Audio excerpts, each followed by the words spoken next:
जब तक किसान दुखी रहेगा और ये धरती पे तूफान रहेगा, किसान मरते रहेंगे। इसलिए जब होगा संपन्न किसान, तभी बनेगा देश महान। फ्यूचरिस्टिक सरकार ने ये रखा है कि किसानों के लिए सबसे इम्पोर्टेंट जो चीज़ है एमएसपी पर हम रिकॉर्ड खरीद करेंगे।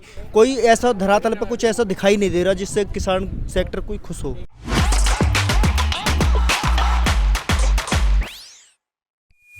सरकार ने किसानों के लिए कई बड़े ऐलान किए हैं, तो आइए जानते हैं कि इस पर किसान नेताओं का क्या रिएक्शन है। किसानों के लिए कोई ऐलान नहीं है, बस सिर्फ बोलना है। 7 साल से देश का किसान सुनी तो रहा है।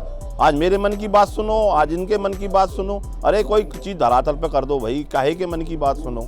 आज अगर देश का किसान फसल उगाता है, उसकी फसल का एमएसपी नहीं दे पा रहे, 2,37 करोड़ रुपए के लिए कहते हैं हम डायरेक्ट उसके खाते में भेजेंगे। देश का किसान 12 लाख करोड़ की फसल उपजाता है एक साल में, 6 माह के अंदर, और उस पर वो खरीदारी आप करोगे नहीं और 2,37 करोड़ का आप बजट दिखाओगे, उससे क्या हो जाएगा? ऊंट के मुंह में जीरा भी नहीं है। वो तो क्या कहना चाहती है? हम तो बहुत उम्मीद लगाए बैठे थे कि 28% ट्रैक्टर पर जीएसटी लगती है, उसके टायर पर। खरपतवार की जो कीटनाशक दवाइयां हैं उन पर 12 से 18% जीएसटी लगाते हैं ये, उस पर भी कुछ नहीं है।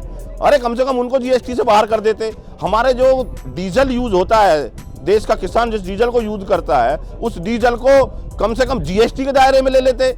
ये कुछ नहीं करना चाहते इनको, और इनको देश को चलाना नहीं है, देश को पीपीपी मॉडल पर लेके जाना है। कुछ दिन में ये भारत पीपीपी मॉडल पे हो जाएगा टोटल। हमने ईमानदार पार्टी समझकर भारतीय जनता पार्टी को और माननीय योगी बाबा को समर्थन फिर दिया है।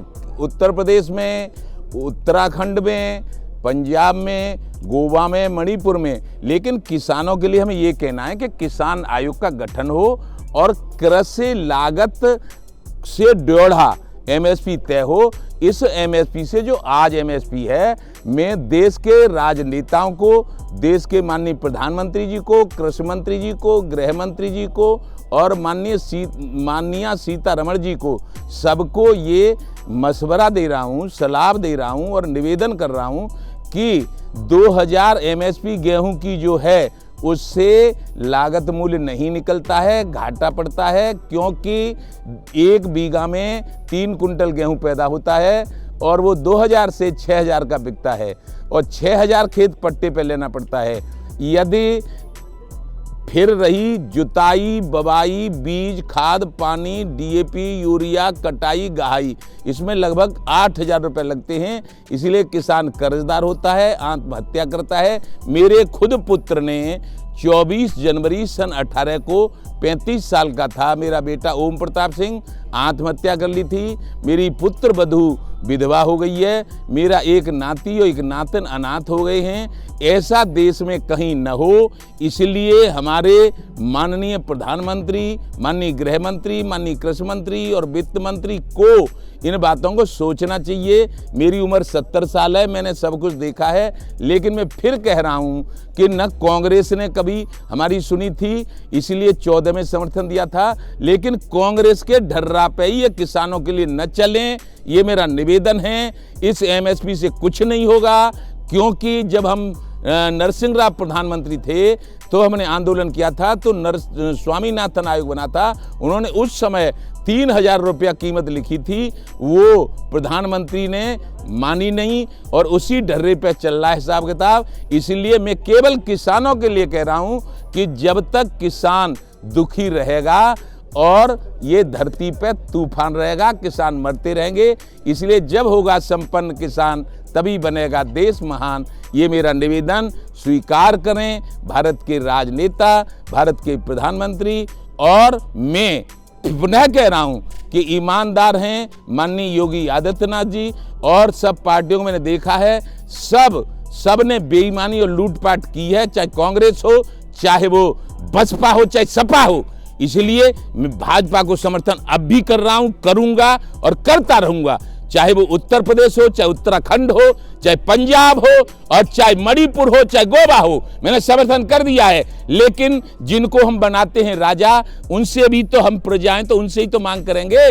तो किसानों के बारे में सोचा जाए, किसान आयोग का गठन करें, किसान आयोग की सहमति से किसान आयोग की सहमति से एमएसपी तैयार हो और 75 साल की किसान विरोधी नीतियों के कारण जो किसान कर्जदार हो गया है, मरता है, जैसे मेरा पुत्र मरा, इन कर्जों को बैंकों को माफ कर दिया जाए, बैंक के कर्जों को, तो किसान बच पाएगा। ये मेरी प्रार्थना स्वीकार की जाए। किसानों के लिए हमें उम्मीद तो बहुत ज़्यादा ही, लेकिन हमें कुछ अभी तक इसमें लगा नहीं कि कुछ मिल जाएगा, क्योंकि कोई हमें अगर एमएसपी पे भी कोई बात होती तो एमएसपी किसानों को पहले से ही नहीं मिल रही। प्रयागराज में हमारी 100 से ज़्यादा ट्रॉलियाँ खड़ी हुई हैं, वो धान को लेकर उस पर कोई बिक्री के लिए कोई तैयार नहीं है।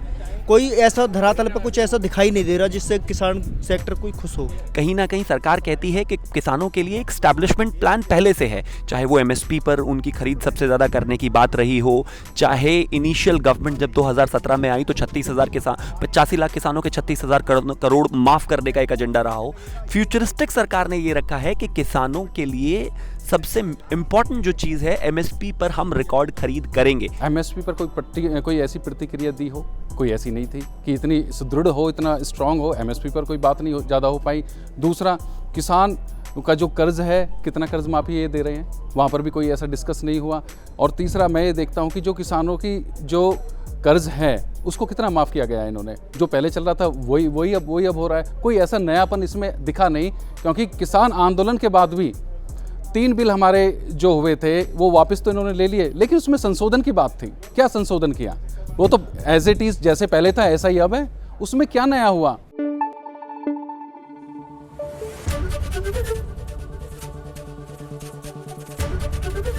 एबीपी न्यूज आपको रखे आगे।